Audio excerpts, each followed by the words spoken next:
Alright, it's about that time again. Do an oil change on the Honda. There's the plug. And then next we're going to do a transmission flush. Sorry, it's a little blurry if it is.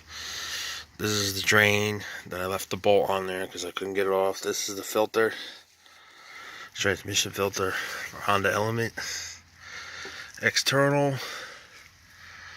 The oil filter. I don't know if you can see it. It's on the other side of the axle. Up there, see it? Where it says RAM for Fram.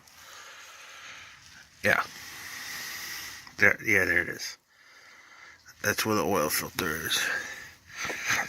So about to do an oil change on the Honda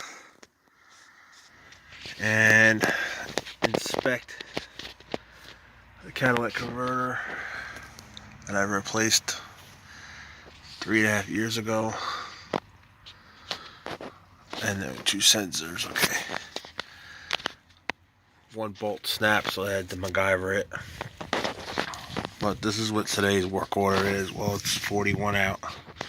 It's gonna be nasty the next few days and cold over the weekend. So let's get her done.